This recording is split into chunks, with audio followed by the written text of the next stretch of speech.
Bonjour les investisseurs, bienvenue sur la chaîne Fabien Immobilier. Je suis Fabien Tatibouet, le CEO de la société d'investissement locatif clé en main Fabien Immobilier. Je suis également investisseur à titre personnel et chasseur immobilier. Aujourd'hui, nous avons le plaisir d'accueillir Jean-Yves Toul sur notre chaîne. Jean-Yves Toul est courtier en crédit immobilier et il va être plus à même de répondre à des questions sur le financement. Et là, on va aborder un sujet qui est très demandé par les investisseurs que je vais vous présenter juste après. Jean-Yves, est-ce que tu vas te présenter dans les grandes lignes? Oui, bien sûr, Jean-Yves Toul. Alors, je suis courtier donc, en prix immobilier depuis maintenant 5 ans. J'ai un statut de mandataire, donc je suis indépendant. Donc, le prix immobilier, du regroupement de crédit, de l'assurance emprunteur. Voilà, ça, c'est les trois axes sur lesquels j'interviens principalement, avec pour objectif tout simplement d'accompagner mes clients dans le cadre du financement de leurs futurs projets immobiliers. Donc à chacune des étapes clés. Donc le but en premier temps, c'est de calculer leur capacité d'emprunt, d'aller leur négocier les meilleures conditions de financement par la suite et de les accompagner au rendez-vous bancaire et puis faire le nécessaire pour que les fonds soient virés en temps et en heure lors de la signature de l'acte authentique chez le notaire. Voilà. Très bien, bah écoute, tu nous as parlé de regroupement de crédit, c'est une de tes Oui. spécialités. Alors, C'est aussi quelque chose d'assez rare et c'est quelque chose auquel on a de plus en plus besoin. Ça va être le sujet de notre vidéo, ça va être, tu nous as parlé de regroupement de crédit et puis ensuite de financement alternatif. oui, il en existe, oui. On sait qu'aujourd'hui, quand on fait un nouveau projet immobilier, alors qu'on a déjà des crédits qui sont en cours, c'est pas toujours facile de se financer. C'est pour ça que je vais te poser la question, déjà, comment tu interviens sur des dossiers comme ça? Alors, le plus important déjà, c'est d'avoir, généralement quand je suis contacté donc justement par un client profil investisseur, hein, par exemple, qui a déjà donc quelques crédits en cours, que ce soit des crédits consommation, si c'est par exemple la première fois que cet investisseur réalise une opération immobilière, ou alors si il est déjà rompu à cet exercice et qu'il a en effet des encours de crédit déjà existants. Moi, l'objectif déjà, c'est d'avoir de la visibilité sur les encours, sur l'historique du dossier, de visualiser l'objectif, et puis derrière de me dire, voilà, aujourd'hui, le regroupement de crédit, à quoi ça sert? Donc concrètement, expliquer au client simplement, si vous avez des crédits consommation, par exemple, peu importe le nombre, l'objectif, c'est de tout rassembler en une seule et même ligne de crédit, de rallonger la durée, avec pour objectif donc de diminuer la mensualité, de libérer de la capacité d'endettement, pour augmenter votre capacité d'emprunt dans le cadre d'une acquisition immobilière. Ça, c'est valable pour le pré-consommation, mais c'est valable aussi pour le prêt immobilier. C'est-à-dire que les personnes qui ont, par exemple, 2-3 prêts immobiliers en cours, ça peut être par exemple la résidence principale couplée à une résidence locative et une résidence secondaire, par exemple, on peut tout simplement regrouper de la même manière que pour les pré-consommations cet ensemble de crédits, rallonger la durée du prêt, de manière également à diminuer la mensualité, libérer de l'endettement.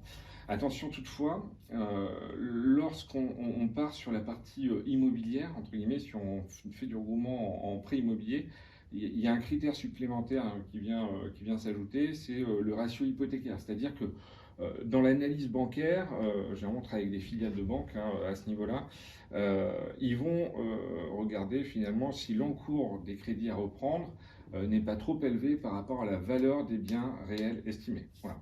Ça, c'est quand même un critère assez important. En fait, en quelque sorte, ça veut dire que, par exemple, quelqu'un qui a une résidence principale, par exemple, il a déjà commencé à la rembourser, admettons, il l'a acquis il y a une dizaine d'années à peu Oui. près. Il avait mis, par exemple, absolument pas d'apport à ce moment-là. Mm. Aujourd'hui, il a remboursé la moitié de sa maison pour Ça faire passe. simple. Ça passe super. Et là, on peut se dire, donc il lui reste 10 ans de crédit immobilier. Jusqu'à peu près quelle année on va pouvoir... On peut pousser à 20-25. Ok, Ouais. Voire même plus en fonction de certaines situations, mais ouais, voilà. Donc généralement, c'est autour des 20-25 après ce qui peut être préconisé. d'accord. Très Mais, bien. mais ouais, c'est vraiment une solution, hein. Pour le coup, c'est vraiment très intéressant. Moi, après, là, on évoque, parce qu'on est dans ton registre, on parle d'investisseurs, donc c'est assez logique, mais ça s'applique autant à des personnes en fait qui souhaitent réaliser l'acquisition d'une résidence principale. J'ai eu un couple, par exemple, qui avait trois préconsommations et du coup ça plombait leur endettement et ça rendait quasi impossible en fait l'acquisition de leur résidence principale. En plus c'était un projet de construction, donc projet de construction ça vient complexifier la chose. également. Et puis finalement, ça s'est fait en 2 temps. Regroupement de crédit sur la partie pré-consommation.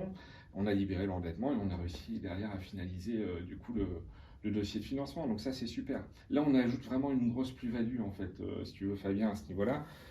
On ne se cantonne pas à dire, bah voilà, non, j'ai pas de solution aujourd'hui. Au contraire, on apporte justement cette expertise supplémentaire et ça permet de concrétiser derrière le projet des clients. Donc c'est génial. Quand on arrive franchement à faire ce genre d'opération, il faut savoir qu'en moyenne, une opération immobilière, c'est 3 mois. Quand une personne va signer un compromis et qu'elle obtient son crédit, qu'ensuite elle fait sa signature d'acte authentique là où elle est définitivement propriétaire, il se passe 3 mois. Quand vous faites une opération en fait en regroupement de crédit sur du crédit consommation, je parle sur du crédit consommation, il faut compter 1 mois de base pour que l'opération puisse se faire, déjà de regroupement de crédit. Et ensuite viennent se cumuler à cela, du coup, des délais supplémentaires. Généralement, on demande, et ça c'est aussi c'est quelque chose qui est important, vu qu'on a abaissé la mensualité, on demande systématiquement à avoir aussi finalement un peu de recul sur la gestion des comptes des clients. Parce que c'est bien beau de libérer de l'endettement, d'augmenter la capacité d'emprunt via cette opération, mais c'est aussi bien, entre guillemets, pour les clients, une fois que l'opération a été réalisée, d'aller justement en fait se mettre de côté ce delta économisé. Donc une personne qui payait par exemple, je sais pas moi, 300 euros avant en crédit conso et qui se retrouve à avoir 100 euros de mensualité, bah, ces 200 euros de delta, il les met de côté et ça va améliorer en fait le dossier aussi. D'accord, Voilà. très bien. Mm. Est-ce que parfois tu peux être confronté à... Parfois, est-ce que c'est pas possible? Comment tu fais dans ce cas-là si c'est pas possible? Bah alors, là, je t'ai évoqué donc les 2 solutions de regroupement de crédit, les 2 solutions majeures. Après, en fait, quand on parle regroupement de crédit, il y a aussi des solutions en fait annexes en fait qui viennent se greffer. Donc, par exemple, on peut parler de prix hypothécaire aussi sur, par exemple, sur la valeur d'un bien. Donc, un pourcentage de la valeur d'un bien. Alors, c'est bien quand c'est libre d'encours, idéalement, mais voilà. Donc, un bien, par exemple, libre d'encours, il peut y avoir un pourcentage en fait qui peut être restitué en fait sous forme de crédit. Donc ça peut être une autre solution, une autre alternative pour les personnes, je sais pas moi, qui ont du patrimoine libre d'encours, par exemple, et qui se disent, bah voilà, j'ai des travaux à réaliser aujourd'hui, 50 000 euros de travaux, bah voilà, ça c'est une option qui est envisageable. Donc voilà, la valeur du bien va servir en fait de base au calcul du crédit. Donc ça c'est une solution. Après, il y a des investisseurs aussi qui ont des SCI. Donc là, pour le coup, là on va être en plein dedans par rapport à ton domaine. Ça c'est vraiment une solution qui pour moi est vraiment une véritable alternative, c'est qu'on peut financer du coup les comptes courants d'associés. Très bien. Alors là, pour le coup, c'est une solution supplémentaire. On peut faire passer de la trésorerie pour financer par exemple des travaux et autres. Donc ça peut intéresser certains de tes clients. Très bien. Est-ce que tu as un dernier conseil à donner aux investisseurs? Bah voilà, tout à l'heure on échangeait là-dessus. C'est vrai que c'est quand même bien de le rappeler. Aujourd'hui, il ne faut pas se cantonner en fait à un refus. Vous pouvez très bien avoir un refus bancaire qui peut être justifié pour X raisons. C'est toujours bien après de prendre l'avis d'un professionnel. Donc là, pour le coup, vous pouvez me contacter. Mais comment dire non, pourquoi? Parce que il y a dans un projet immobilier, il y a toujours plusieurs solutions. Après, ce qui est le plus intéressant, c'est d'évaluer en fonction des critères justement des acquéreurs, bah, justement quelle va être la solution la plus adaptée. Aujourd'hui, l'avantage qu'on a en tant que courtier, c'est qu'on va avoir une multitude en fait de solutions. Donc à nous de trouver après la bonne. Mais ça passe par un échange constructif auprès des acquéreurs. Donc, par exemple, ça peut être la durée du prêt. Vous avez un refus parce qu'aujourd'hui, on vous dit que faire du locatif, c'est que sur 20 ans. Non, ça peut se faire aussi sur 25. Vous avez un refus parce que justement, vous aviez les problématiques qu'on a évoquées tout à l'heure, donc de l'encours existant qui vous pénalise dans le cadre de l'acquisition de votre futur bien, parce que vous ne libérez pas assez de capacité d'emprunt. Donc, ça, c'est des éléments justement sur lesquels on va travailler. Et puis, il y a aussi d'autres choses. Est-ce que finalement, dans la gestion des comptes, il n'y a pas quelques points à améliorer? Est-ce qu'il n'y a pas des leviers aussi je pense à ça, par exemple, il y a des personnes qui veulent financer, qui veulent mettre de l'apport au projet, tout injecter au niveau de leur épargne. Après, ça dépend. Voilà, on prend différents cas de figure. Mais généralement, il faut faut être aussi vigilant par rapport à cela, se dire bah voilà, qu'est-ce qu'on garde en épargne, qu'est-ce qu'on met en apport par rapport aux objectifs fixés.